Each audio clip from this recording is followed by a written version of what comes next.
الحمدللہ نحمدہ ونصلی علی رسولہ الکریم رب اشرح لی صدری ویسر لی امری واحلل عقدۃ من لسانی یفقہوا قولی۔ ان آیات سے پہلی آیات میں تمام معاملات میں اللہ اور رسول کے احکام کی طرف رجوع کرنے کا حکم تھا، تو ان آیات میں خلاف شرع قوانین کی طرف رجوع کرنے کی مذمت بیان کی گئی ہے۔ اور ان آیات میں ایک منافق کا ذکر ہے، جو کہ یہ آیات ایک خاص موقع پر نازل ہوئی ہے۔ اعوذ باللہ من الشیطان الرجیم، بسم اللہ الرحمن الرحیم۔ الم تر الی الذین یزعمون انہم آمنوا بما انزل الیک، کیا تو نے نہ دیکھا ان کو جو دعویٰ کرتے ہیں کہ ہم ایمان لائے ہیں اس پر جو اترا تیری طرف، وما انزل من قبلک، اور جو اترا تجھ سے پہلے۔ تو اس آیت میں آپ صلی اللہ علیہ وسلم کو مخاطب کیا گیا ہے کہ اے محمد صلی اللہ علیہ وسلم، کیا آپ نے ان لوگوں کو نہیں دیکھا جو زبان سے تو دعویٰ کرتے ہیں کہ یعنی وہ یہ کہتے ہیں کہ ہم اس کتاب پر ایمان رکھتے ہیں جو آپ کی طرف نازل کی گئی ہے، یعنی قرآن پر، اور اس کتاب پر بھی ایمان رکھتے ہیں جو آپ سے پہلے نازل کی گئی ہے، یعنی تورات پر، کیونکہ اس میں منافقین کا بیان ہے۔ اور اکثر جو منافقین تھے وہ یہود میں سے تھے۔ مطلب یہ ہے کہ زبان سے دعویٰ کرتے ہیں کہ جس طرح ہم تورات کو مانتے ہیں اسی طرح قرآن کو بھی مانتے ہیں، یعنی اسلام کے مدعی ہیں۔ یریدون ان یتحاکموا الی الطاغوت، وہ چاہتے ہیں کہ اپنا مقدمہ لے جائیں شیطان کی طرف، وقد امروا ان یکفروا بہ، حالانکہ حکم ہو چکا ہے ان کو کہ اس کو نہ مانیں۔ وَيُرِيدُ الشَّيْطَانُ أَن يُضِلَّهُمْ ضَلَالًا بَعِيدًا، اور چاہتا ہے شیطان کہ ان کو بہکا کر دور جا ڈالے۔ تو اس منع کرنے کے باوجود بھی وہ منافق کیا کرتے ہیں کہ شیطان ہی کو مانتے ہیں۔ تو ان آیات کے نزول کا ایک خاص واقعہ ہے، جس کی تفصیل یہ ہے کہ بشر نامی ایک منافق تھا، اس کا ایک یہود کے ساتھ جھگڑا ہو گیا۔ تو یہود نے کہا کہ چل محمد صلی اللہ علیہ وسلم کے پاس، ان سے فیصلہ کروائیں، مگر بشر نامی منافق نے اس کو قبول نہ کیا، بلکہ کعب بن اشرف یہودی تھا، اس کے پاس جانے اور اس سے فیصلہ کرانے کی تجویز پیش کی۔ تو کعب بن اشرف یہود کا ایک سردار اور رسول کریم صلی اللہ علیہ وسلم اور مسلمانوں کا سخت دشمن تھا۔ تو یہ عجیب بات تھی کہ یہودی تو اپنے سردار کو چھوڑ کر حضرت صلی اللہ علیہ وسلم کا فیصلہ پسند کرے، اور جو ایک شخص اپنے آپ کو مسلمان کہنے والا بشر نامی آپ صلی اللہ علیہ وسلم کے بجائے یہودی سردار کا فیصلہ اختیار کرے۔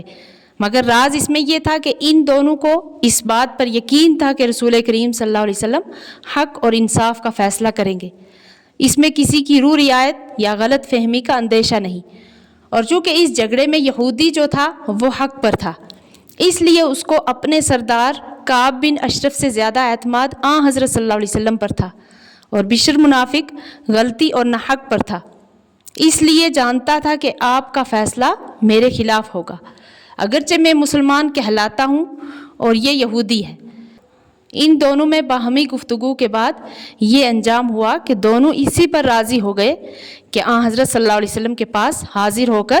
آپ صلی اللہ علیہ وسلم ہی سے اپنے مقدمہ کا فیصلہ کرائے۔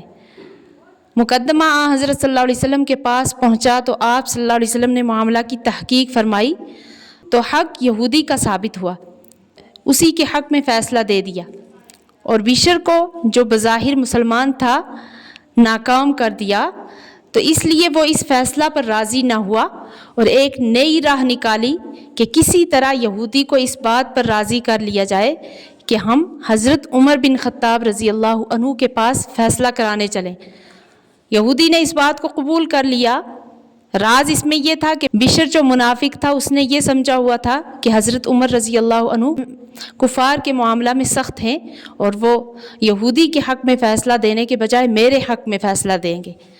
بہرحال یہ دونوں اب حضرت فاروق اعظم رضی اللہ عنہ کے پاس پہنچے۔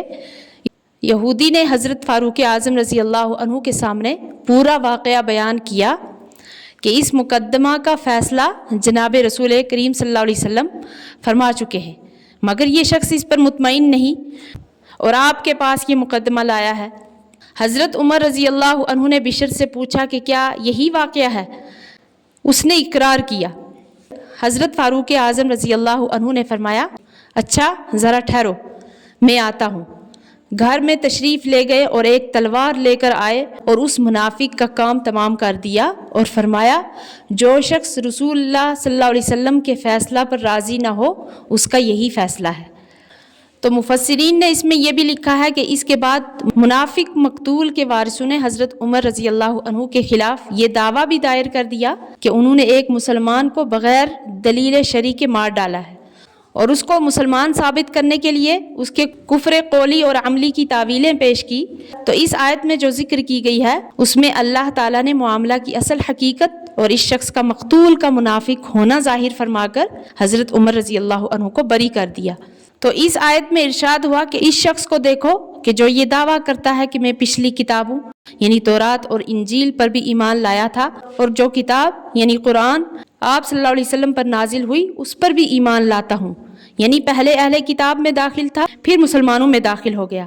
لیکن یہ مسلمانوں میں داخل ہونا محض زبانی ہے، دل میں وہی کفر بھرا ہوا ہے جس کا ظہور جھگڑے کے وقت اس طرح ہو گیا کہ آن حضرت صلی اللہ علیہ وسلم کو چھوڑ کر یہودی سردار کعب بن اشرف کی طرف رجوع کرنے کی تجویز پیش کی، اور اس کے بعد جب آن حضرت صلی اللہ علیہ وسلم نے ایک واضح اور حق فیصلہ دے دیا تو یہ اس پر راضی نہ ہوا۔ تو یہاں جو لفظ طاغوت کا آیا ہے، طاغوت کے لغوی معنی سرکشی کرنے والے کے ہیں، اور عرف میں شیطان کو طاغوت کہا جاتا ہے۔ تو اس آیت میں کعب بن اشرف کی طرف مقدمہ لے جانے کو شیطان کی طرف لے جانا قرار دیا ہے، یا تو اس وجہ سے کہ کعب بن اشرف خود ایک شیطان تھا، اور یا اس وجہ سے کہ شرعی فیصلہ کو چھوڑ کر خلاف شرع فیصلہ کی طرف رجوع کرنا شیطان ہی کی تعلیم ہو سکتی ہے۔ اسی لیے اس آیت کے آخر میں ہدایت فرما دی کہ جو شخص شیطان کی پیروی کرے گا تو شیطان اس کو دور دراز کی گمراہی میں مبتلا کر دے گا۔ اور دوسری آیت میں فرمایا وَإِذَا قِيلَ لَهُمْ تَعَالَوْا إِلَى مَا أَنزَلَ اللَّهُ، اور جب کہا جائے ان کو کہ آؤ اللہ کے حکم کی طرف جو اس نے اتارا ہے، وَإِلَى الرَّسُولِ، اور رسول کی طرف، رَأَيْتَ الْمُنَافِقِينَ يَصُدُّونَ عَنْكَ صُدُودًا، تو دیکھے کہ منافقوں کو کہ ہٹتے ہیں تجھ سے رک کر، یعنی جب ان سے کہا جاتا ہے کہ اللہ کے حکم کی طرف جو اللہ نے نازل فرمایا ہے اس کی طرف آؤ، اور رسول اللہ صلی اللہ علیہ وسلم کی طرف کہ آپ اس حکم کے موافق فیصلہ فرما دیں، تو آپ صلی اللہ علیہ وسلم اس وقت آپ منافقین کی یہ حالت دیکھیں گے کہ آپ کے پاس آنے سے کیسے رکیں گے۔ یعنی اس آیت کا مطلب یہ ہے کہ آپسی جھگڑے کے وقت رسول کریم صلی اللہ علیہ وسلم کے شرعی فیصلہ سے منہ پھیرنا کسی مسلمان کا کام نہیں ہو سکتا، ایسا کام کرنے والا منافق ہی ہو سکتا ہے۔ اور جب اس منافق کا کفر عملاً اس طرح کھل گیا کہ آن حضرت صلی اللہ علیہ وسلم کے فیصلہ پر راضی نہ ہوا، تو فاروق اعظم رضی اللہ عنہ کا اس کو قتل کرنا صحیح ہو گیا، کیونکہ اب وہ منافق نہیں بلکہ کھلا کافر ہو گیا۔ اس لیے ارشاد فرمایا کہ یہ لوگ ایسے ہیں کہ جب ان سے کہا جائے کہ آ جاؤ اس حکم کی طرف جو اللہ تعالیٰ نے اتارا ہے اور اس کے رسول کی طرف، تو یہ منافقین آپ صلی اللہ علیہ وسلم کی طرف آنے سے رک جاتے ہیں۔ تیسری آیت میں فرمایا فَكَيْفَ إِذَا أَصَابَتْهُم مُّصِيبَةٌ بِمَا قَدَّمَتْ أَيْدِيهِمْ، پھر کیا ہوا جب کہ ان کو پہنچے مصیبت اپنے ہاتھوں کے کیے ہوئے سے، ثُمَّ جَاءُوكَ يَحْلِفُونَ بِاللَّهِ، پھر آئیں تیرے پاس قسمیں کھاتے ہوئے اللہ کی، ان اردنا الا احسانا وتوفیقا، کہ ہم کو غرض نہ تھی مگر بھلائی اور ملاپ کی۔ آیت میں فرمایا کہ جب ان کو مصیبت پہنچی، یعنی جب ان کا ایک شخص قتل ہو گیا اور ان کا نفاق کھل گیا، تو اس وقت آپ صلی اللہ علیہ وسلم کے پاس قسمیں کھاتے ہوئے آئے کہ ہم جو دوسری جگہ چلے گئے تھے فیصلہ کرانے کے لیے، وہ اس لیے نہیں تھا کہ ہم آپ صلی اللہ علیہ وسلم کو ناحق سمجھ رہے تھے اور دوسروں کے فیصلوں کو اس کے بالمقابل حق سمجھ کر اختیار نہیں کیا، بلکہ بعض مصلحتوں کی بنا پر ایسا کیا۔ ہم مقدمہ کو دوسری جگہ اس لیے لے گئے کہ ان دونوں فریق کے لیے کوئی بھلائی کی صورت نکل آئے اور دونوں میں صلح کرا دی جائے۔ اولئک الذین یعلم اللہ ما فی قلوبہم، یہ وہ لوگ ہیں کہ اللہ تعالیٰ جانتا ہے جو ان کے دلوں میں ہے، یعنی اللہ تعالیٰ جانتا ہے کہ ان کے دلوں میں کفر اور نفاق کے علاوہ کوئی چیز نہیں ہے، اسی وجہ سے یہ دوسری جگہ جاتے ہیں فیصلہ کرانے کے لیے۔ اور اللہ تعالیٰ حضرت عمر رضی اللہ عنہ کے خلاف جو دعویٰ کرنے والے لوگ ہیں ان کے دعویٰ کا رد فرما رہے ہیں، کیونکہ اس منافق کا کفر واضح ہو چکا تھا۔ فَأَعْرِضْ عَنْهُمْ، پس ان سے تغافل کر،